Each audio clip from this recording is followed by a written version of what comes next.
Hello dear friends, मैं doctor समलाम आपका welcome करता हूं आपके अपने यूट्यूब चैनल बाय वाले गुरुजी पर। और आज की क्लास में हम पढ़ने वाले हैं एक बहुत ही इंपॉर्टेंट टॉपिक जो ज़्यादातर बच्चों को क्लियर नहीं रहता है, और वो है अर्धसूत्री विभाजन यानी मियोसिस। ये मियोसिस का जो चैप्टर है ये नीट के लिए बहुत इंपॉर्टेंट है। यहाँ से बहुत सारे क्वेश्चन भी आते हैं और वेरियस जो कॉम्पिटिटिव एग्जाम है उनके लिए भी काफ़ी इंपॉर्टेंट है। तो मियोसिस में यानी अर्धसूत्री विभाजन के अंदर हम बहुत सारी इवेंट्स को पढ़ने वाले हैं, कैसे होता है ये, और अल्टीमेटली मियोसिस को हम रिडक्शनल डिवीजन यानी न्यूनकारी विभाजन बोलते हैं। यानी इसमें पुत्री कोशिकाओं के अंदर गुणसूत्रों की संख्या आधी रह जाती है, इसलिए इसको न्यूनकारी विभाजन हम बोलेंगे। अब दोस्तों हम मियोसिस के बारे में कुछ जनरल पढ़ते हैं पहले, कि जो मियोसिस जो शब्द है यानी जो अर्धसूत्री विभाजन का जो ये शब्द है ये किसने दिया, मतलब ये कौन से साइंटिस्ट ने इसको प्रपोज किया। तो बोले टर्म जो है फार्मर व मूरे ने ये शब्द सबसे पहले दिया।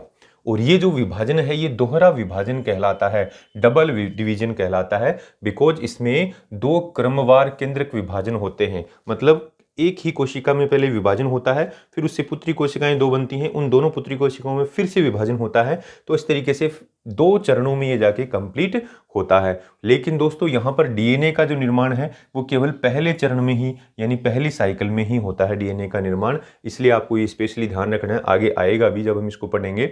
और इसमें एक द्विगुणित पैतृक कोशिका यानी डिप्लॉइड, यानी कहने का मतलब जिसमें गुणसूत्र हैं वो जोड़े में है, वो जो कोशिका है वो विभाजित होती है और फाइनली इससे क्या बनती हैं, 4 अगुणित पुत्री कोशिकाएं बनती हैं, 4 हैप्लॉइड डॉटर सेल्स बनती हैं। अब ये होता कहाँ पर है दोस्तों, तो बोले ये जनरली तो हम कह सकते हैं कि जो हमारे जननांग हैं उनके अंदर कुछ कोशिकाएं हैं जो गेमेट्स यानी युग्मक बनाने में सक्षम है।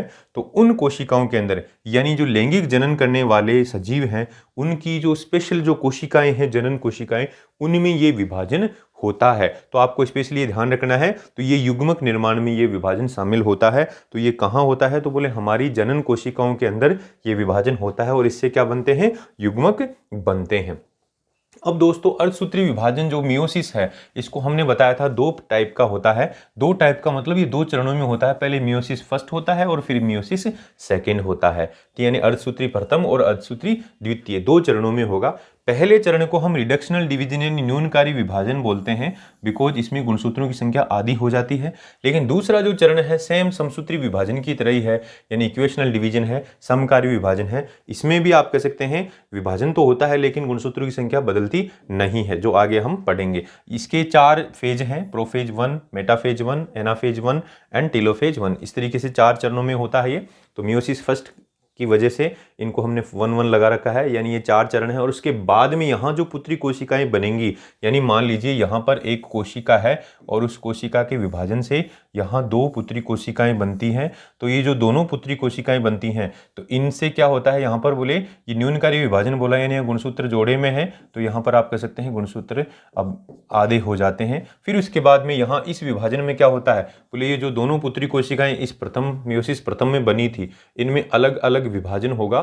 और अलग अलग विभाजन अब वो समसूत्री विभाजन की तरह ही होगा, यानी प्रत्येक कोशिका है 2 पुत्री कोशिकाएं बनाएंगी और इस प्रकार से दोस्तों 4 पुत्री कोशिकाएं बन जाएंगी जो अगुणित हैं। ठीक है ना। तो आगे हम इसको पढ़ने वाले हैं डिटेल में कि ये कैसे होता है। तो यहाँ पर हम बात करेंगे कि अर्धसूत्री जो विभाजन है वो देखिए उसका जो उसमें मेन क्या होता है वो थीम यहाँ इस चित्र के थ्रू बता रहे हैं। मान लीजिए ये कोई कोशिका है, ये एक कोशिका है और इसमें ये गुणसूत्र हैं। क्या कितने गुणसूत्र हैं, यहाँ पर 4 गुणसूत्र हैं, 4 क्रोमोजोम हैं। तो अब इसमें डीएनए का संश्लेषण होगा इसकी अंतरावस्था के दौरान, इंटरफेज के दौरान। तो डीएनए का संश्लेषण होता है तो प्रत्येक जो गुणसूत्र है उसके अंदर 2 क्रोमेटिड हो जाते हैं। यहाँ देखिए 1 क्रोमेटिड है, अब इसमें 2-2 क्रोमेटिड हो गए हैं। तो यहाँ डीएनए का जो संश्लेषण होता है तो गुणसूत्रों की संख्या तो नहीं बदलती, लेकिन क्या हो जाता है दोस्तों, यहाँ पर ये देखिए इसमें 2-2 क्रोमेटिड हो जाते हैं, यानी डीएनए का संश्लेषण होते ही। इसके बाद में क्या होता है, अर्धसूत्री जब विभाजन होता है तो इसमें जो समजात गुणसूत्र हैं यानी ये और ये समजात गुणसूत्र एक साथ युग्म बना लेते हैं, पेयर बना लेते हैं। तो समजात गुणसूत्रों का युग्मन होता है। तो देखिए जोड़े बना लिए इन्होंने। तो समजात गुणसूत्र का मतलब है एक माता से आया हुआ है और एक पिता से आया हुआ है, यानी गुणसूत्र जोड़े में होते हैं तो उनको हम समजात गुणसूत्र बोलेंगे। अब इन समजात गुणसूत्रों के बीच में तीसरी घटना होती है, यहाँ पर देख रहे हैं आप, बोले ये गुलाबी रंग वाला इसका एक टुकड़ा टूट गया है और वो इसे वाइट कलर का हो गया है और वाइट कलर वाले का गुलाबी कलर का हिस्सा हो गया है। तो इस तरीके से दोस्तों यहाँ पर जो घटना हो रही है उसको बोलते हैं हम जीन विनिमय यानी क्रॉसिंग ओवर, यानी जीन का आदान प्रदान होता है। तो इस तरीके से ये घटनाओं को हम आगे अभी पढ़ने वाले हैं, लेकिन इस तरीके से अर्धसूत्री विभाजन के अंदर मेन घटनाएं होती हैं। तो अब ये घटना हो गई, अब इसके बाद में इसमें विभाजन होगा, यानी अब ये जो समजात गुणसूत्र हैं वो अलग होंगे। तो देखिए यहाँ एक गुणसूत्र तो इस कोशिका में चला गया, देखो ये, और दूसरा ये वाला इसमें आ गया। ठीक ऐसे इन दोनों में से एक इसमें चला गया और दूसरा यहां पर आ गया। तो अर्धसूत्री प्रथम के अंदर क्या होता है, इन समजात गुणसूत्रों का पृथक्करण होता है, दोनों अलग अलग हो जाते हैं। फिर इसके बाद में इस प्रत्येक कोशिका में अर्धसूत्री द्वितीय होता है,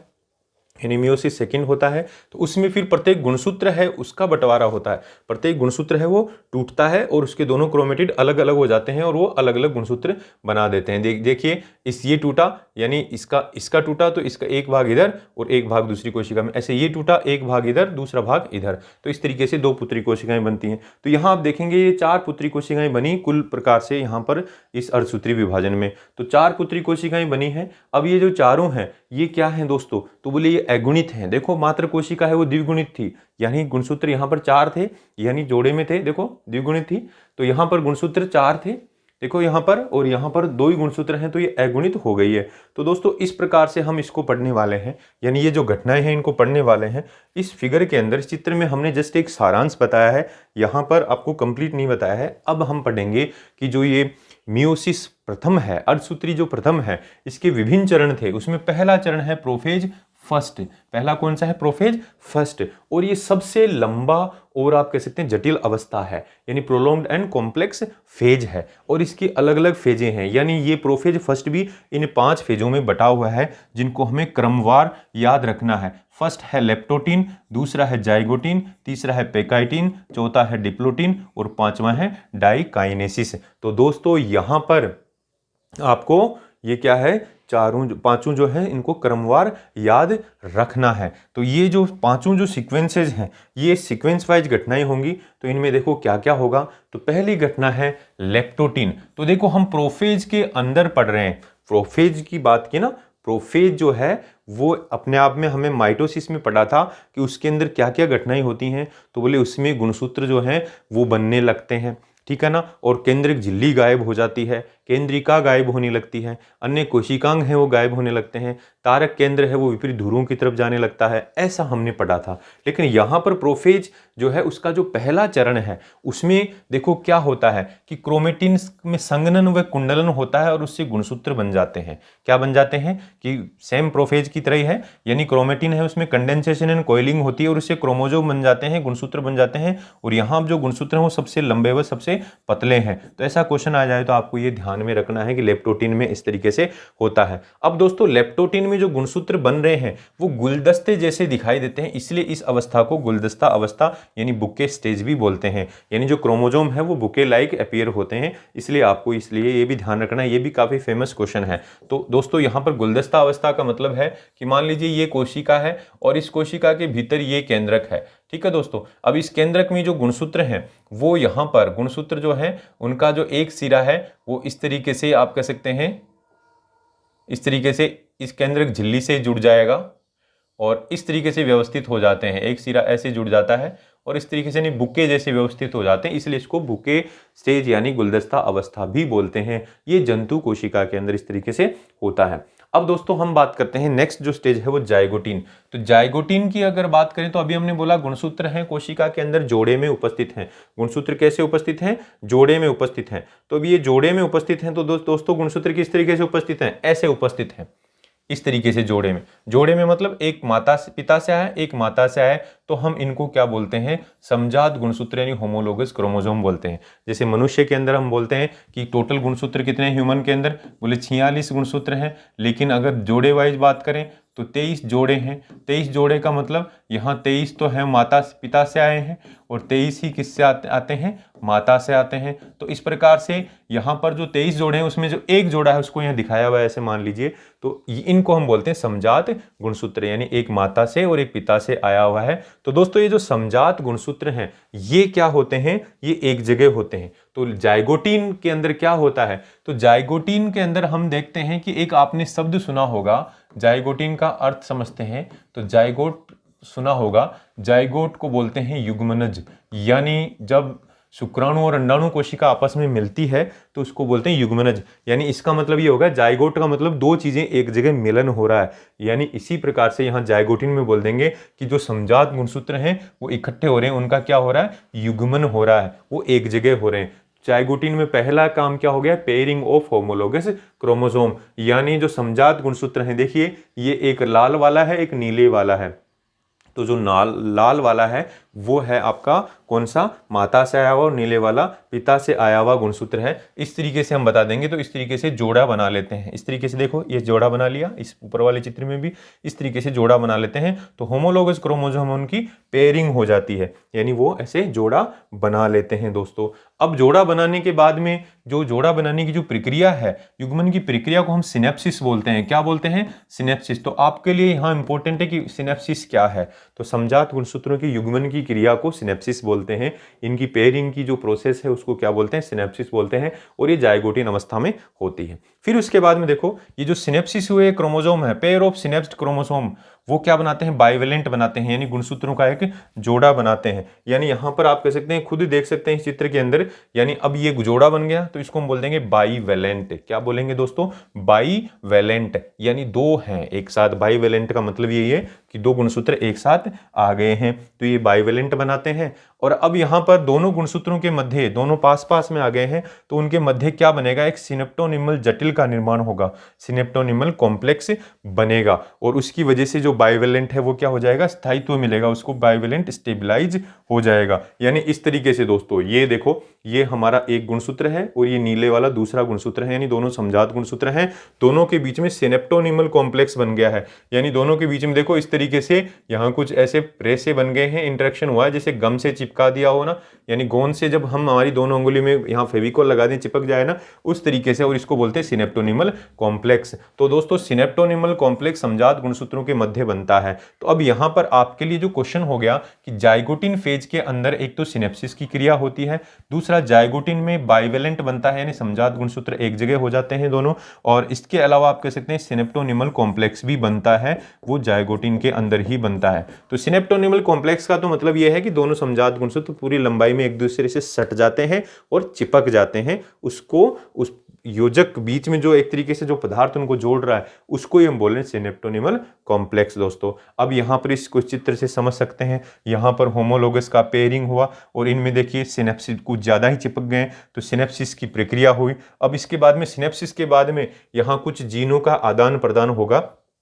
तो ये जीनों का आदान प्रदान देखिए, यहाँ देखिए, ऐसे मान लीजिए कि ये होमोलोगस क्रोमोसोम है, समजात गुणसूत्र हैं, और जब कोशिका विभाजन होने वाली है, विभाजित होने वाली है, तो दोनों को अलग अलग होना है। तो ये दोनों गले मिलते हैं, यानी गले मिलते हैं। और गले मिलते हैं तो क्या होते हैं, जब दो दोस्त बिछड़ते हैं, यानी जब दो फ्रेंड बिछड़ते हैं, तो क्या होता है, बोले गले मिलेंगे जाते समय और एक दूसरे को गिफ्ट देंगे। तो दोस्तों यहाँ पर भी ऐसा ही हो रहा है, दोनों गले मिल रहे हैं, सिनेप्सिस की क्रिया हो रही है आपके जाइगोटिन के दौरान, है ना। लेकिन उसके बाद में तीसरी जो अवस्था आएगी, नेक्स्ट जो अवस्था आएगी पेकाइटिन, उसमें यानी अब उनको बिछड़ना है तो गिफ्ट देंगे एक दूसरे को, यानी कुछ अपना भाग इसको दे दिया, कुछ इधर दे दिया। तो देखो यहाँ पर देखिए चेंज आ गया है, ये पिंक वाला इधर आ गया है, ब्लू वाला इधर आ गया है। तो इस तरीके से दोस्तों समजात गुणसूत्रों के मध्य क्या हो गया, अपने पदार्थों का आदान प्रदान हो गया, जिसको हम बोलते हैं क्रॉसिंग ओवर। और गुणसूत्र किस पदार्थ से बने होते हैं, बोले डीएनए से। तो यहाँ पर बोल देंगे कि डीएनए का आदान प्रदान हुआ, यानी एक तरीके से जीन एक्सचेंज हुआ, और जीन एक्सचेंज हुआ है उसी को हम बोल रहे हैं क्रॉसिंग ओवर। और क्रॉसिंग ओवर की जो घटना है वो कहां पर होंगी, तो देखिए इसमें भी देख सकते हैं इस तरीके से क्रॉसिंग ओवर होता है, यहां इस चित्र से साफ साफ समझ में आ रहा है। तो क्रॉसिंग ओवर की घटना होगी पेकाइटिन में। तो अब जो पेकाइटिन जो अवस्था है दोस्तों, जो पेकाइटिन अवस्था है उसमें आपका जो बाइवेलेंट है वो टेट्राड की तरह दिख रहा है, bivalent appear as tetrad. Tetrad का मतलब दोस्तों यहाँ पर ये है कि चार भुजाएं दिख रही हैं, देखो 1 2 3 4, है ना। अब टेट्राड यानी चार अलग अलग क्रोमेटिड साफ साफ दिखने लगते हैं। पहले तो आपके जो क्रोमोसोम हैं वो एक दूसरे से सटे हुए थे, हालांकि इस चित्र में अलग अलग दिख रहे हैं लेकिन फिर भी एक तरीके से सटे हुए थे, और चारों जो क्रोमेटिड है वो दिख नहीं रहे थे।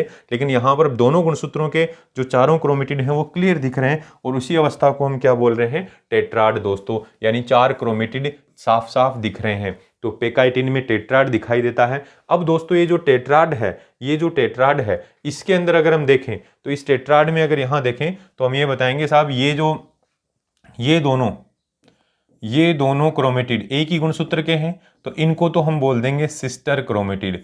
क्या बोल देंगे? Sister chromatid. ये टर्म आपको याद रखनी है दोस्तों।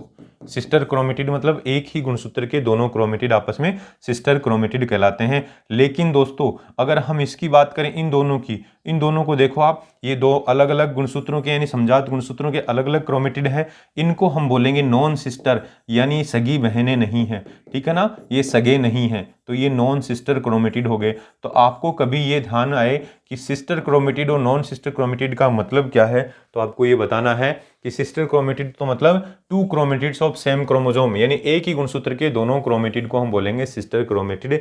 लेकिन नॉन सिस्टर किसको बोलेंगे? Two chromatids of homologous chromosome, यानी समजात गुणसूत्रों के विभिन्न जो क्रोमेटिड हैं उनको हम बोलेंगे नॉन सिस्टर क्रोमेटिड। तो दोस्तों यहाँ पर इस चित्र में हमने यही देखा कि देखो यहाँ पर किसका मिलन हो रहा है। बोले ये समजात गुणसूत्र है, ये भी समजात गुणसूत्र है, लेकिन इसका क्रोमेटिड यानी ये क्रोमेटिड और ये क्रोमेटिड इनके बीच में मिलन हो रहा है, यानी दोनों बिछड़ेंगे तो मिलन हो रहा है। तो यहाँ किसके बीच में मिलन हो रहा है? ये सिनेप्सिस की प्रक्रिया किसके बीच में हो रही है? तो बोलेंगे यहाँ पर नॉन सिस्टर क्रोमेटिड के बीच में हो रही है। और सिनेप्सिस के बाद में क्या होगा? बोले क्रॉसिंग ओवर होगा, जीन का एक्सचेंज होगा। वो किसके बीच में हो रहा है? तो बोले नॉन सिस्टर क्रोमेटिड के बीच में ही हो रहा है। तो दोस्तों नॉन सिस्टर क्रोमेटिड के बीच में जीनों का अदला बदली होने से बाद में देखो ये नया कॉम्बिनेशन बन गया, रिकॉम्बिनेंट बन गया है, रिकॉम्बिनेंट क्रोमेटिड्स बन गए हैं। तो यहां पर हम बताएंगे कि जो पैकाइटिन है उसमें एक क्रिया होती है जिसको बोलते हैं जीन विनिमय यानी क्रॉसिंग ओवर, जो बड़ी इंपॉर्टेंट है। आपको यहां डायरेक्ट याद रखना है कि जो क्रॉसिंग ओवर, जो जीन विनिमय की घटना कौन सी अवस्था के दौरान होती है? तो बोले पैकाइटिन के दौरान होती है। दोस्तों यहां पर पतंगबाजी करते हैं तो एक टर्म यूज करते हैं हिंदी भाषी प्रदेशों में कि पेच लड़ा रहे हैं। पेच लड़ाने का मतलब दो रस्सियां ऐसे मिल रही हैं, है ना, दो डोरियां ऐसे कट रही हैं, एक दूसरे को काट रही हैं। तो ठीक ऐसे यहां पर भी देखो ये दोनों क्रोमेटिड एक दूसरे को ऐसे काट रहे हैं। तो जो क्रॉसिंग ओवर की जो घटना है, ये काट रहे हैं, ये क्रॉसिंग ओवर की घटना है, यानी जो पेच लड़ने की घटना है वो कहां पर हो रही है? पैकाइटिन में। तो पैकाइटिन में भी देखो PACH आ रहा है, तो इस तरीके से आप याद रख सकते हैं पैकाइटिन में पेच लड़ने की घटना होती है, यानी क्रॉसिंग ओवर होता है, जीन विनिमय होता है। तो दोस्तों यहां पर क्रॉसिंग ओवर का मतलब क्या है? The exchange of genetic material between the non sister chromatids, यानी आप कह सकते हैं नॉन सिस्टर क्रोमेटिड के बीच आनुवंशिक पदार्थ का यानी DNA का आदान प्रदान होता है। तो ये कौन सी अवस्था में होता है? पैकाइटिन में होता है। अब crossing over results in recombination of genetic material, यानी क्रॉसिंग ओवर की वजह से आनुवंशिक पदार्थ का पुनर्योजन होता है। देखिए आनुवंशिक पदार्थ का पुनर्योजन हुआ, नया कॉम्बिनेशन बन गया। ये पहले ऐसा नहीं था, पूरा का पूरा ब्लू कलर का था, लेकिन इधर वाला पार्ट आ गया, और ऐसे ही ये पिंक कलर का था, पर्पल कलर का था, इसमें नीला पार्ट आ गया। तो मतलब नया कॉम्बिनेशन आपको बन गया है। तो इसलिए आपको ध्यान रखना है न्यू कॉम्बिनेशन किस में बनते हैं? बोले पैकाइटिन में ही बनते हैं। और ये जो रिकॉम्बिनेशन हो रहा है, नया कॉम्बिनेशन बन रहा है, ये एंजाइम मीडिएटेड है, यानी इसमें एक एंजाइम आवश्यक होता है। भाई अपने आप नहीं कटेंगे, ये अपने आप टूट के जुड़ेंगे नहीं। तो बोले एक एंजाइम और उसका नाम है रिकॉम्बिनेज। क्या एंजाइम है? रिकॉम्बिनेज। तो दोस्तों यहां पर ये टूट रहे हैं हिस्से और फिर जुड़ भी गए हैं, तो इस एंजाइम की सहायता से ये सब कुछ हो रहा है। तो आपको ये ध्यान रखना है रिकॉम्बिनेज एंजाइम भी रिक्वायर्ड होता है। तो पैकाइटिन में आपको ध्यान रखना है, एक तो टेट्राड अवस्था दिखती है, यानी चारों क्रोमेटिड साफ साफ दिखने लग जाते हैं। सिस्टर और नॉन सिस्टर क्रोमेटिड का हमें पता है, लेकिन जो नॉन सिस्टर क्रोमेटिड है उनके बीच में क्रॉसिंग ओवर की घटना होती है। नॉन सिस्टर क्रोमेटिड के बीच में जीन विनिमय होता है, ये इंपॉर्टेंट है। रिकॉम्बिनेशन बनते हैं, न्यू कॉम्बिनेशन बनते हैं, यानी रिकॉम्बिनेशन की घटना होती है, और किसकी वजह से? एंजाइम की हेल्प से होती है। तो ये कुछ क्वेश्चन आपको ध्यान में रखने हैं। अब दोस्तों हम बात करेंगे डिप्लोटिन अवस्था की, यानी हमने अभी देखा कि लेप्टोटिन पढ़ा, जाइगोटिन पढ़ा, फिर पैकाइटिन पढ़ा, ठीक है ना, सब में अलग अलग घटनाएं हो रही है। यहाँ डिप्लोटिन में क्या होने वाला है? बोले डिप्लोटिन में जो होमोलोगस क्रोमोसोम है begins to separate from each other, यानी समजात गुणसूत्र एक दूसरे से पृथक होने लगते हैं। भाई जो जाइगोटिन में चिपक गए थे एक दूसरे से, उनके बीच में सिनेप्टोनिमल कॉम्प्लेक्स बन गया था, अब वो अलग अलग होंगे, क्योंकि उनमें क्रॉसिंग ओवर तो हो गया। भाई दोनों गले मिले, दोनों ने एक दूसरे को गिफ्ट दिया, और अब गिफ्ट देने के बाद में बिछड़ना तो ही अलग अलग होना ही है। तो एकदम से तो अलग होंगे नहीं, कि दोस्त हैं तो ऐसे धीरे धीरे अलग होंगे ना, ऐसे थोड़ी कि एकदम से हट गए, ऐसे नहीं होता ना। तो बोले गले मिलते हैं, गिफ्ट देते हैं, और फिर आराम से धीरे धीरे ऐसे अलग होते हैं। पहले एक दूसरे के पास में रहते हैं, फिर धीरे धीरे अलग होते हैं। तो इस तरीके से पृथक होने लगते हैं, धीरे धीरे पृथक होने लगते हैं। पृथक होंगे तो क्या होगा और कैसे पृथक होंगे? सिनेप्टोनिमल कॉम्प्लेक्स जो है वो डिसॉल्व हो जाएगा, सिनेप्टोनिमल जो जटिल है वो टूटने लगेगा। दोस्तों इस चित्र में हमने यहां बताया था कि बीच में देखो ऐसे ये रेसे से संरचनाएं बनी हुई सिनेप्टोनिमल कॉम्प्लेक्स इसको बोल रहे हैं, ये धीरे धीरे घुलेगा, टूटेगा, जिसकी वजह से समजात गुणसूत्र अलग होने लगेंगे, यानी एक दूसरे से ये अलग होने लगेंगे। तो दोस्तों ये जो अलग हो रहे हैं इस घटना को, यानी अलग होने की जो घटना है वो कहाँ हो रही है, बोले डिप्लोटीन में हो रही है। सिनेप्टोनिमल कॉम्प्लेक्स टूटने की वजह से अलग होंगे तो एक दूसरे से पृथक होने लगते हैं, लेकिन पूरी तरीके से पृथक नहीं हुए, अभी भी एक दूसरे के हाथ पकड़े हुए हैं। जैसे अभी अलग नहीं हुए, दोनों दोस्त हाथ पकड़े हुए हैं, यानी सिनेप्टोनिमल कॉम्प्लेक्स टूट गया है, पृथक हो रहे हैं, लेकिन अभी भी पूरी तरीके से अलग नहीं हुए हैं। तो अब यहां अलग नहीं हुए तो हाथ पकड़े हुए, तो क्या क्या बन गया है, बोले हाथ ऐसे मिले हुए दिख रहे हैं, तो ऐसे ही गुणसूत्रों के बीच में दिखता है, समजात गुणसूत्रों के बीच में दिखता है, कियाज मेटा का निर्माण होता है। यानी एक क्रॉसिंग ओवर वाले स्थान पे वहां पर एक्स आकृति की संरचना दिखाई देती है। यानी दोस्तों एक्स आकृति की संरचना का मतलब यह है कि जहां पर क्रॉसिंग ओवर हुआ है उस जगह अभी भी गुणसूत्र जुड़े हुए हैं, इस तरीके से जुड़े हुए हैं। मान लीजिए ये एक गुणसूत्र है और इस गुणसूत्र का ये जो एक खंड है वो ऐसे है ना, और ये हमारा दूसरा गुणसूत्र है इस तरीके से। तो जिस स्थान पे क्रॉसिंग ओवर हो रहा है उस स्थान पे अभी भी एक्स जैसी आकृति यहाँ पे दिख रही है आपको। तो आप यहाँ पे जो एक्स जैसी आकृति दिख रही है ना, एक्स जैसी आकृति यहाँ पर दिख रही है, तो इस एक्स जैसी आकृति को हम बोलते हैं कियाज्मेटा। तो कियाज्मेटा यानी कुल मिला के डिप्लोटीन में दोनों गुणसूत्र अलग तो हो रहे हैं, अधिकांश हिस्सा इनका अलग हो गया है, लेकिन जहां पे क्रॉसिंग ओवर हुआ था वहां से अभी भी चिपके हुए हैं और एक्स जैसी संरचना बन रही है, उसी को क्या बोल रहे हैं, कियाज्मेटा। दोस्तों बड़ा इंपॉर्टेंट क्वेश्चन है, कियाज्मेटा किस अवस्था के दौरान बनता है, वो बोले डिप्लोटीन अवस्था के दौरान। सिनेप्टोनिमल कॉम्प्लेक्स टूटने किस अवस्था में लगता है, बोले डिप्लोटीन में। गुणसूत्र एक दूसरे से पृथक किस अवस्था में होने लगते हैं, डिप्लोटीन में, लेकिन अभी भी जुड़े हुए हैं, और जुड़े हुए किस संरचना के माध्यम से, कियाज्मेटा के माध्यम से, जो एक्सेप्ट संरचना है। अब दोस्तों ये गुणसूत्र ऐसे के ऐसे भी रह सकते हैं। हमने अभी बोला कि ये जो विभाजन है, ये विभाजन किस में होता है, बोले लैंगिक कोशिकाओं में, जनन कोशिकाओं में होता है। तो जनन के दौरान क्या बनता है, बोले युग्मक बनते हैं। युग्मक यानी शुक्राणु और अंडाणु। तो अंडाणु जो स्पेशली है, अंडाणु की जो शुरुआती कोशिका है उसको बोलते हैं अंडक। तो कुछ जीवों के अंदर, कुछ जीव कौन से, कुछ कशेरुकी प्राणियों के अंडकों के अंदर क्या होता है, ये विभाजन यहीं का यहीं रुक जाता है, यानी कुछ महीनों से लेके कुछ वर्षों तक रुक जाता है। तो दोस्तों हम जब रिप्रोडक्शन पढ़ेंगे, जनन पढ़ेंगे, तब ये चीज दोबारा से आएगी कि अंड जनन की जो प्रक्रिया है वो अरेस्ट हो जाती है, रुक जाती है कुछ महीनों और कुछ सालों के लिए। लेकिन कौन सी अवस्था के दौरान रुक जाती है, बोले डिप्लोटीन अवस्था के दौरान, क्योंकि अंड जनन की प्रक्रिया में ही तो ये विभाजन हो रहा है, इस विभाजन की प्रक्रिया से ही तो अंड जनन हो रहा है। तो अंड जनन की प्रक्रिया जो है, यानी oogenesis की प्रक्रिया है, वो कुछ महीनों तक रुक जाती है। और किस स्टेज पे रुकती है, बोले डिप्लोटीन स्टेज पे ही रुक जाती है। तो ये आपको ध्यान रखना है, वेरी इंपॉर्टेंट क्वेश्चन, ठीक है। अब इसके बाद में लास्ट अवस्था आती है डाइकाइनेसिस। तो डाइकाइनेसिस में अब क्या होगा, बोले अब गुणसूत्रों को अलग होना है, यानी जो दोनों दोस्त हैं उन्होंने हाथ पकड़ के रखा था, कियाज्मेटा बना रखा था, अब हाथ भी छोड़ेंगे, एक दूसरे के हाथ भी हटा लेंगे, तो टर्मिनेशन ऑफ कियाज्मेटा हो जाएगा, कियाज्मेटा टूट जाएगा, पूरी तरीके से हट जाएगा। और अब और क्या होगा, बोले कोशिका के अंदर जो केंद्रक होता है उसमें जो केंद्रिका है वो वापस दिखने लगी, सॉरी केंद्रिका है वो विलुप्त हो जाएगी, क्योंकि गुण विभाजन होना है ना, यानी जो कोशिका है उसके अंदर अभी गुणसूत्रों की इंटरेक्शन हो रहा था, समजात गुणसूत्र आपस में इंटरेक्शन कर रहे थे, है ना, पेच लड़ा रहे थे, गले मिल रहे थे, गिफ्ट दे रहे थे, यानी कुल मिला के सिनेप्सिस की प्रक्रिया हो रही थी। और फिर इसके बाद में क्रॉसिंग ओवर हो रहा था, और क्रॉसिंग ओवर के बाद में काइज्मेटा बना, और काइज्मेटा भी अब टूट गया है। तो अब साथ में और क्या होगा, बोले उधर केंद्रिका भी विलुप्त हो जाएगी, केंद्रक झिल्ली न्यूक्लियर एनवलप भी टूट जाएगा, यानी केंद्रक झिल्ली भी बिखरने लगेगी, और स्पिंडल तंतु बनने लगेंगे, तरकु तंतु जो है वो बनने लगेंगे, स्पिंडल की असेंबली बनने लगेगी, क्योंकि गुणसूत्रों का विभाजन होना है, केंद्रक विभाजन होना है। तो दोस्तों अब इसके बाद में ये हम जो सारी अवस्थाएं पढ़ रहे थे, ये अवस्थाएं किसके अंतर्गत पढ़ रहे थे, ये पढ़ रहे थे हम प्रोफेज फर्स्ट में, यानी प्रोफेज फर्स्ट में लेप्टोटीन, जाइगोटीन, पेकाइटिन, डिप्लोटीन और डाइकाइनेसिस नाम की घटनाएं होती हैं।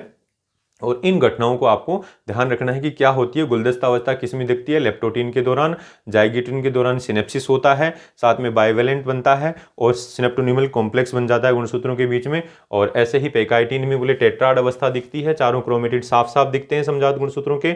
और जो क्रॉसिंग ओवर है, जीन विनिमय है, वो नॉन सिस्टर क्रोमेटिड के बीच में होता है, और साथ में नए कॉम्बिनेशन बनते हैं, रिकॉम्बिनेशन होता है, और वो एक एंजाइम रिकॉम्बिनेज की मदद से होता है। डिप्लोटीन में गुणसूत्र पृथक होने लगते हैं, सिनेप्टोनिमल कॉम्प्लेक्स टूटने लगता है, लेकिन फिर भी कुछ बिंदुओं पर जहां क्रॉसिंग ओवर हुआ है, क्रॉसिंग ओवर वाले स्थान पे जुड़े रहते हैं और उसको बोलते हैं कियाजमेटा। तो कियाजमेटा एक्स शेप्ड, एक्स आकृति की संरचनाएं हैं, इस तरीके से बनी रहती हैं। और डिप्लोटीन का जो मेन क्वेश्चन होता है कि इस अवस्था में ये विभाजन रुक जाता है, किसमें, अंडजनन के दौरान। और डाइकाइनेसिस लास्ट स्टेज है, तो इसमें कियाजमेटा भी टूट जाएगा और बाकी जो केंद्रक झिल्ली है वो भी विलुप्त हो जाएगी, निकेंद्रिका भी विलुप्त हो जाएगी और तर्कतंतु बनने लगेंगे, यानी ठीक जो प्रोफेज में होता है। अब आता है मेटाफेज फर्स्ट। तो मेटाफेज फर्स्ट में क्या होगा, तो हमने बोला केंद्रक झिल्ली, यहां पर देखो डायकाइनेसिस में यानी प्रोफेज फर्स्ट के अंदर केंद्रक झिल्ली गायब हो गई है, तो गुणसूत्र फ्री होके कहां आ जाएंगे, कोशिका द्रव्य में इस तरीके से आ जाएंगे। अब इनमें देखो गुणसूत्रों ने एक दूसरे को गिफ्ट दे दिया था,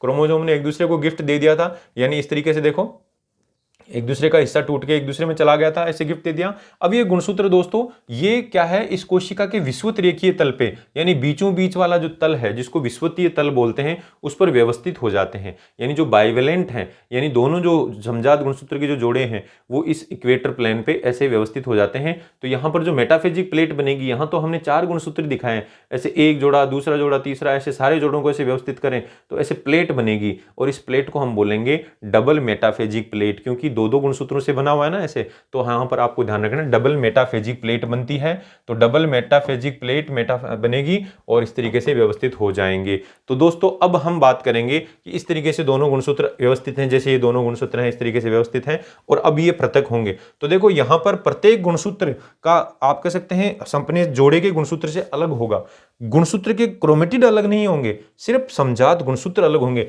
यानी ये गुणसूत्र इधर जाएगा, ये गुणसूत्र इधर जाएगा। तो दोस्तों नेक्स्ट अवस्था आएगी वो आएगी एनाफेज फर्स्ट, जिसके दौरान समजात गुणसूत्र, ये गुणसूत्र इधर, ये गुणसूत्र इधर, ऐसे ये इधर, ये इधर, यानी समजात गुणसूत्रों के जोड़े हैं वो पृथक हो जाएंगे और जोड़े का प्रत्येक गुणसूत्र है वो विपरीत ध्रुव पे जाएगा, यानी ये इधर जाएगा, ये इधर जाएगा और ये इधर जाएगा, ठीक है, ऐसे ये इधर और ये इधर, यानी समजात गुणसूत्र के जोड़े का प्रत्येक गुणसूत्र विपरीत ध्रुव की ओर जाने लगता है। तो इस अवस्था में होता है, ये सब एनाफेज के दौरान होता है। तो एनाफेज में क्या होता है, बोले समजात गुणसूत्रों का पृथक्करण होता है, यानी 2 homologous chromosome separate from each other, इसको हम बोलते हैं सेग्रीगेशन, पृथक्करण। क्या बोलते हैं, सेग्रीगेशन, यानी पृथक्करण होता है। अब पृथक्करण कैसे होता है दोस्तों, इस तरीके से होता है, ये समजात गुणसूत्रों का जोड़ा था, इन्होंने गले मिल लिया, गिफ्ट दे दिया, इनमें क्रॉसिंग ओवर हो गया, जिन आनुवंशिक पदार्थ का आदान प्रदान हो गया और अब इस तरीके से एक इधर दूसरा इधर, दोनों अलग अलग हो गए, यानी इस तरीके से घटना होती है। इस तरीके से नहीं होती दोस्तों,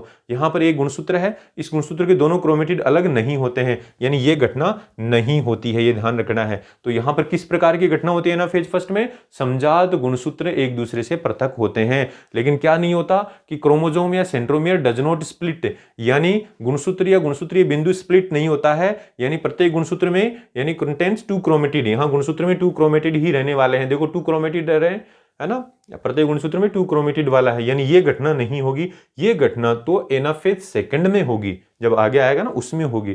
तो यहां आपको ध्यान रखना है एनाफेज फर्स्ट में समजात गुणसूत्रों का पृथक्करण होता है, ये बड़ा ही इंपॉर्टेंट पॉइंट है दोस्तों।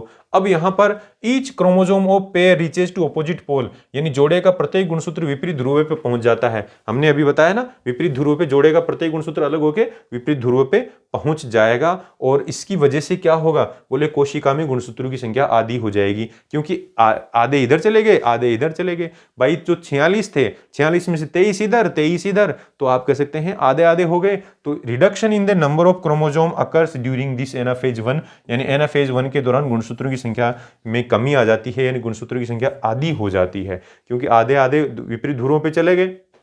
तो अब दोस्तों आती है टीलोफेज फर्स्ट।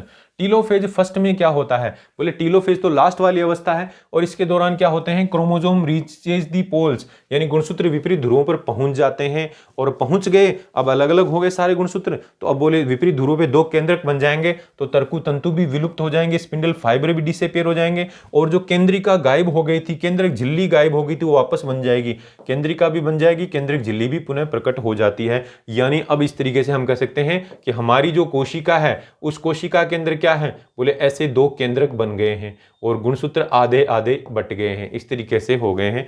अब क्या होना है, बोले अब केंद्रक इस कोशिका द्रव्य का विभाजन होना है। तो कोशिका द्रव्य का विभाजन होगा और यहाँ 2 पुत्री कोशिकाएं बनेंगी, 2 डॉटर सेल्स बनेंगी। जैसे इससे बनेंगी तो बोले ऐसे 2 डॉटर सेल्स बन जाएंगी और 2 डॉटर सेल्स बनेंगी, उनके अंदर क्या होगा दोस्तों, बोले अगुणित होंगे। गुणसूत्र कितने होंगे, आधे। तो 2 पुत्री कोशिकाएं बनेंगी, 2 डॉटर सेल्स बनेंगी और केंद्र के अंदर गुणसूत्र आधे आधे हो जाएंगे। लेकिन डीएनए का अमाउंट अभी भी इनमें डबल है। डबल क्यों है, क्योंकि जो गुणसूत्र अलग हुए हैं उनमें अभी भी 2 क्रोमेटिड है, यानी डीएनए की मात्रा इसमें अभी भी डबल है, गुणसूत्रों में 2 क्रोमेटिड है। यानी यहां जो गुणसूत्र हैं उनके अंदर अभी भी 2 क्रोमेटिड है, क्योंकि हमने अभी देखा था गुणसूत्र अलग हुए हैं ऐसे, आधे इधर आधे इधर। लेकिन डीएनए के अमाउंट तो डबल है ना, क्योंकि डीएनए के अमाउंट बनने से ही, डबल होने से ही 2 क्रोमेटिड होते हैं। अगर डीएनए के अमाउंट डबल नहीं होती है तब एक ही क्रोमेटिड होगा। यानी अब ये प्रत्येक गुणसूत्र है, ये क्या बना सकता है, 2 गुणसूत्र बना सकता है, क्योंकि जब ये टूटेगा तो ऐसे 2 गुणसूत्र बना सकता है। तो डीएनए के अमाउंट इसके अंदर क्या है दोस्तों,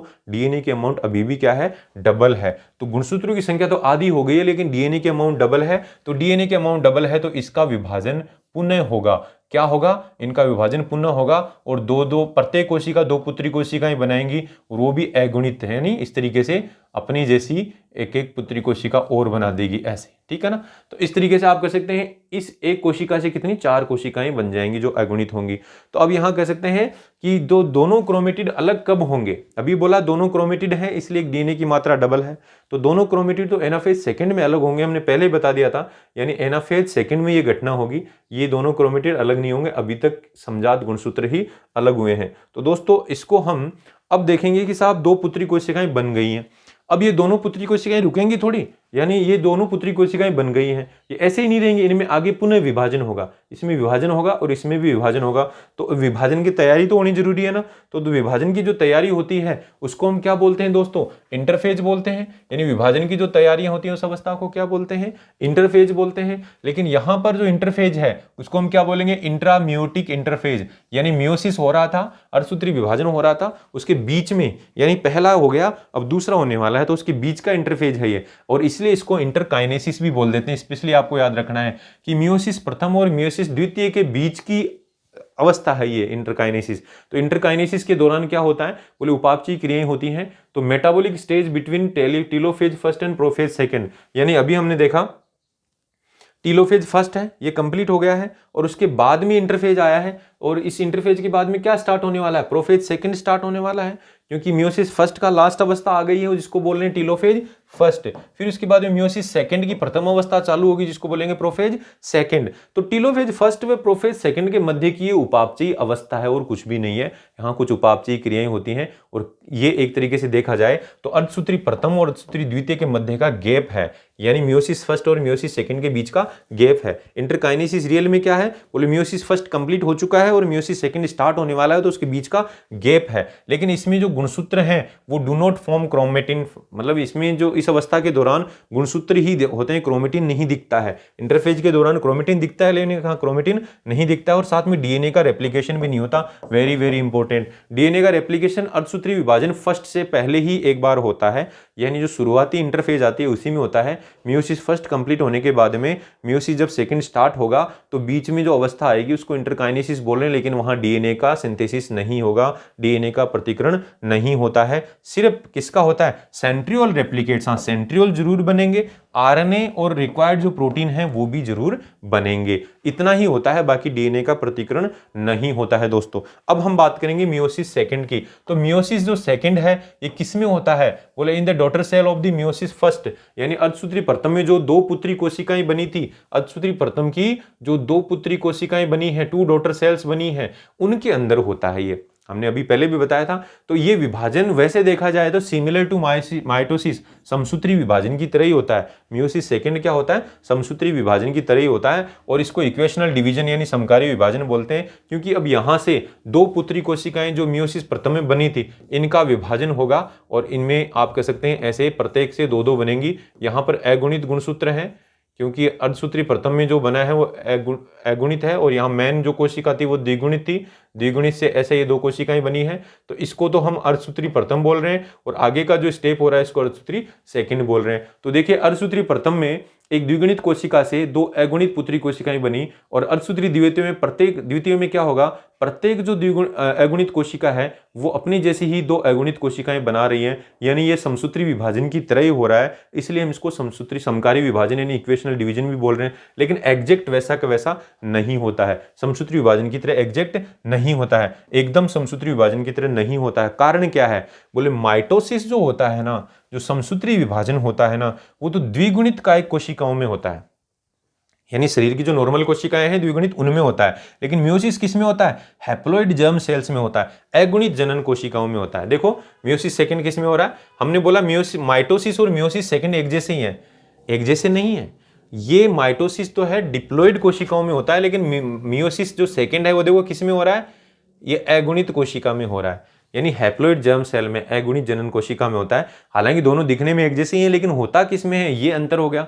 दूसरा अंतर हो गया कि daughter cells are similar. Mitosis में जो पुत्री कोशिकाएं बनेंगी वो आपस में एक जैसी होती हैं, है ना, और सेम होती हैं। लेकिन यहां पर मियोसिस में जो पुत्री कोशिकाएं बनेंगी ये चारों आपस में भिन्न भिन्न होती हैं, एक जैसी नहीं होती है, आनुवंशिक रूप से भिन्न होती हैं। तो दोस्तों ये अंतर है माइटोसिस और मियोसिस सेकंड में। हमने बोला था कि मियोसिस सेकंड माइटोसिस के जैसा ही है, लेकिन दोस्तों ये डिफरेंस है।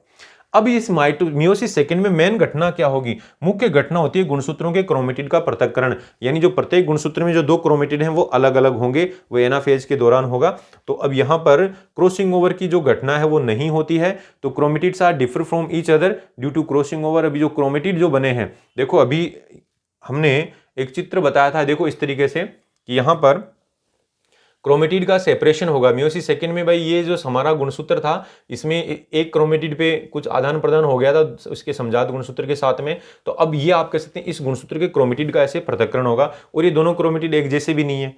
हम यही तो बोल रहे हैं कि हम कह रहे हैं कि इसके दौरान क्या होगा? बोले गुणसूत्रों के क्रोमेटिड का पृथक्करण होगा। एनाफेज सेकंड के दौरान क्या होगा, या फिर मियोसिस सेकंड में मेन घटना क्या होगी कि ये जो गुणसूत्र है, ये गुणसूत्र के जो दोनों क्रोमेटिड हैं वो अलग अलग हो जाएंगे। अलग अलग हो गए साहब, लेकिन साथ में क्या होगा? अलग अलग हो रहे हैं तो बोले इन जो दोनों क्रोमेटिड एक जैसे भी नहीं है। हमने बोला दोनों क्रोमेटिड हैं वो क्रॉसिंग ओवर के कारण एक जैसे नहीं है, दोनों भिन्न भिन्न हैं। तो इस तरीके से आप कह सकते हैं मेन घटना इसमें ऐसे होगी। तो मियोसिस सेकंड जो होगा उसमें ये 4 स्टेप में होगा, वही prophase, metaphase, anaphase and telophase, ठीक है ना। लेकिन यहां पर आपको इनको पढ़ने की जरूरत नहीं है, क्योंकि ये माइटोसिस की तरह ही प्रोफेज होगा, मेटाफेज होगा, एनाफेज होगा और टीलोफेज होगा, है ना। सेम स्टेजेज आप कह सकते हैं होंगे। और कैसे होंगे? ये सारी की सारी अवस्थाएं जो हैं अर्धसूत्री फर्स्ट की पुत्री कोशिकाओं में एक साथ होती हैं। भाई 2 पुत्री कोशिकाएं बनी थी ना मियोसिस फर्स्ट में, भाई 2 पुत्री कोशिकाएं बनी थी। ऐसे मियोसिस फर्स्ट के अंदर 2 पुत्री कोशिकाएं बनी थी, ये दोनों पुत्री कोशिकाएं अगुणित थी, और इन दोनों के अंदर एक साथ होगा, दोनों के अंदर क्या होगा? एक साथ, इससे भी 2 बन जाएंगी और इससे भी ऐसे 2 पुत्री कोशिकाएं बन जाएंगी दोस्तों। तो आप कह सकते हैं मियोसिस जो सेकंड है, ये दोनों इन अर्धसूत्री प्रथम की, यानी अर्धसूत्री प्रथम से जो 2 पुत्री कोशिकाएं बनी हैं उन दोनों में साथ साथ होगा, साइमल्टेनियसली होगा। और उसके बाद में क्या होगा? कोशिका द्रव्य का विभाजन होगा, और कोशिका द्रव्य के विभाजन से 4 पुत्री कोशिकाएं बन जाएंगी। तो अब यहाँ कंक्लूजन ये हो गया कि 4 daughter cells are produced at the end of meiosis first and second. अर्धसूत्री प्रथम और सेकंड के बाद में लास्ट में क्या बनती हैं? 4 डॉटर सेल्स बन जाती हैं। ये क्लियर है। Daughter cells are genetically unidentical due to crossing over. Crossing over की घटना के कारण ये आनुवंशिक रूप से असमान होती हैं, चारों की चारों एक जैसी नहीं होती हैं। तो दोस्तों ये चारों की चारों एक जैसे नहीं होते, इसका प्रूफ कैसे पता चला? इसको हम कैसे समझ सकते हैं? तो बोले यहां से देखो, हमने बताया था, शुरू के अंदर ही बताया था कि चारों के चारों एक जैसी नहीं होती हैं। यहां देखो, इनमें देखो, ये 4 पुत्री कोशिकाएं बनी थी, यहां पर बोले क्रॉसिंग ओवर हुआ, क्रॉसिंग ओवर के बाद में अर्धसूत्री प्रथम हुआ, यानी समजात गुणसूत्र अलग अलग हो गए। फिर प्रत्येक गुणसूत्र में 2 क्रोमेटिड हैं यहां पर, तो बोले यहां पर ये गुणसूत्रों के क्रोमेटिड पृथक हो जाएंगे मियोसिस सेकंड में, और 4 पुत्री कोशिकाएं बनेंगे। आपको चारों एक जैसी लग रही हैं, देखो इसका गुणसूत्र अलग है, इसके गुणसूत्र अलग है ना, इसके भी अलग है, नहीं मैच हो रहे हैं, और इसके भी नहीं मैच हो रहे हैं। तो इस प्रकार से चारों अलग अलग हैं। तो यहाँ पर मेन कंक्लूजन यही आता है दोस्तों कि जो आपका अर्धसूत्री होता है द्वितीय, उसके अंदर लास्ट में जो 4 पुत्री कोशिकाएं बन रही हैं वो एक जैसी नहीं है। पुत्री कोशिकाएं तो 4 बन रही हैं, लेकिन क्या है? आनुवंशिक रूप से वो असमान है। अब दोस्तों इसी अर्धसूत्री विभाजन को यहाँ पर इस फिगर के माध्यम से देख सकते हैं। देखो शुरुआत में एक कोशिका थी, यहाँ पर आपको दिख रही है, इसका इंटरफेज चल रहा है। इंटरफेज का मतलब ये जो कोशिका है, देखिए यहाँ पर, देखिए ये कोशिका है, इसका केंद्रक है, और इसका इंटरफेज है। इंटरफेज में इसमें 2C डीएनए का अमाउंट है और 2N क्रोमोजोम है, यानी डिप्लॉइड स्टेज है। ठीक है, फिर उसके बाद में इंटरफेज होगा। इंटरफेज के बाद में इंटरफेज का S आया, तो S आया तो यहाँ 4C आपके डीएनए हो गया, और क्रोमोजोम अभी उतने के उतने ही हैं। ठीक है दोस्तों, यहां पर देखो पहले क्रोमोजोम जो थे सिंगल क्रोमेटिड वाले थे, यहाँ क्रोमोजोम डबल क्रोमेटिड वाले हो गए हैं। फिर उसके बाद में G2 अवस्था आएगी, तो G2 अवस्था के बाद में क्या होगा, G2 अवस्था के बाद में प्रोफेज फर्स्ट आएगा। तो प्रोफेज फर्स्ट में हमने बहुत सारी घटनाएं पढ़ी। प्रोफेज फर्स्ट में जो आप कह सकते हैं डीएनए उतना ही है, गुणसूत्र भी उतने ही है।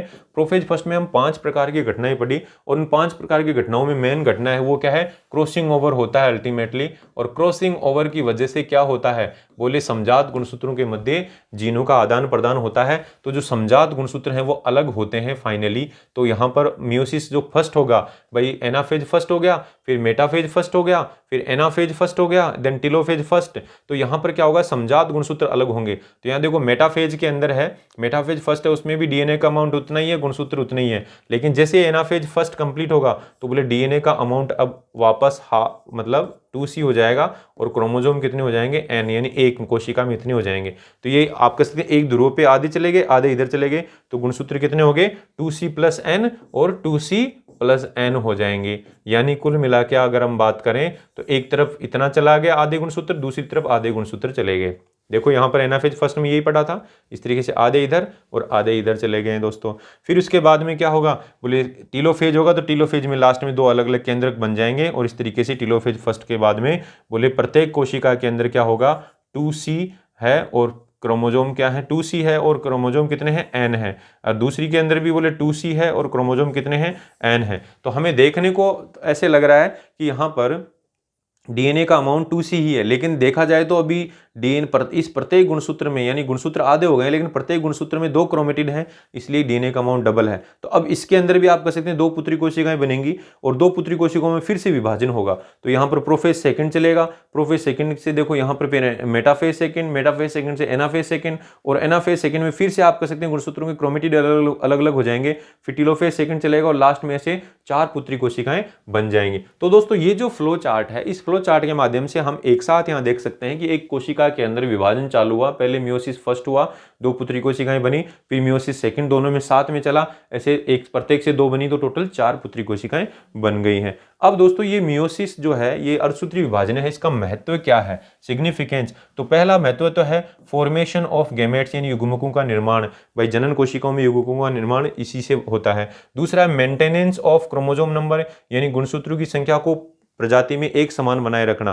भाई देखिए, अगर गुणसूत्र शुक्राणु के अंदर आधे गुणसूत्र नहीं आए और अंडाणु में भी आधे नहीं आए, पूरे के पूरे आ जाएं, 46 के 46 आ जाएं, मान लीजिए शुक्राणु है उसमें भी 46 आ जाएं, अंडाणु में भी 46 आ जाएं, तब दोनों का संयोजन होगा तो हमारे अंदर तो 92 क्रोमोसोम हो जाएंगे ना। लेकिन ऐसा नहीं होता, शुक्राणु आता है उसमें भी 23 आते हैं, और अंडाणु होता है उसमें भी 23 आते हैं, क्योंकि अर्धसूत्री विभाजन से ये बनते हैं। और फिर आप कह सकते हैं इनसे जो युग्मनज बनेगा उसमें 46 ही होंगे, यानी हमारे शरीर में 46 ही होंगे। तो पीढ़ी दर पीढ़ी गुणसूत्रों की संख्या को ये बनाए रखता है। और यहां पर हमने देखा जो पुत्री कोशिकाएं बनती हैं, यानी उनमें वो सारी की सारी एक जैसी नहीं है, अलग अलग हैं। तो इंट्रोडक्शन ऑफ वेरिएशन, इन विभिन्नताओं की उत्पत्ति भी होती है। तो आप कह सकते हैं कि नर व मादा के जो युग्मकों के मिलने से जो संतति बनेगी वो एग्जैक्ट आप कह सकते हैं उनके जैसी नहीं होती है, यानी हम हमारे मम्मी पापा की एग्जैक्ट कॉपी नहीं होती है, कुछ न कुछ अंतर होता है, दिखने में भी अंतर होता है, ठीक है ना। सारे कैरेक्टर्स में जो आप कह सकते हैं जो शारीरिक लक्षण है उनमें सब में कुछ न कुछ अंतर होता है। तो दोस्तों विभिन्नताएं और साथ में गुणसूत्रों की संख्या समान बनाए रखना और युग्मकों का निर्माण, ये इसका महत्व है, ये इंपॉर्टेंट है। और इसके अलावा हमने सारी जो अवस्थाएं पढ़ी, यानी उनका जो मूल है, यानी जो उनका जो मेन है वो आधार, यही ध्यान रखना है दोस्तों, कि आपको यही ध्यान रखना है कि इस तरीके से क्रॉसिंग ओवर होता है, समजात गुणसूत्र इस तरीके से फिर अलग होते हैं, और अलग होने के बाद में क्या है, 4 पुत्री कोशिकाएं बनती हैं, यानी इस तरीके से ये घटना होती है। ये आपको मेन थीम ध्यान रखनी है। मेन पुत्री कोशिका थी, इसमें डीएनए का अमाउंट डबल हुआ, यानी संश्लेषण हुआ। फिर बोले समजात गुणसूत्रों के जोड़े बने, समजात गुणसूत्रों में आदान प्रदान हुआ, फिर समजात गुणसूत्र अर्धसूत्री प्रथम में अलग हो गए, फिर अर्धसूत्री द्वितीय के अंदर बोले ये फिर प्रत्येक गुणसूत्र जो था उसके टुकड़े हो गए, यानी वो भी इसके दोनों क्रोमेटिड अलग हो गए और 4 पुत्री कोशिकाएं बन गई। इस प्रकार से ये अर्धसूत्री आपका विभाजन होता है। तो दोस्तों ये आपको ध्यान में रखना है कि मियोसिस जो है अर्धसूत्री प्रथम और अर्धसूत्री द्वितीय के रूप में होता है। पहले ये होता है, इसमें गुणसूत्रों की संख्या आधी हो जाती है। फिर इन दोनों पुत्री कोशिकाओं में विभाजन होता है और इस तरीके से होता है, और ये चारों जो पुत्री कोशिकाएं हैं वो एक जैसी नहीं होती हैं।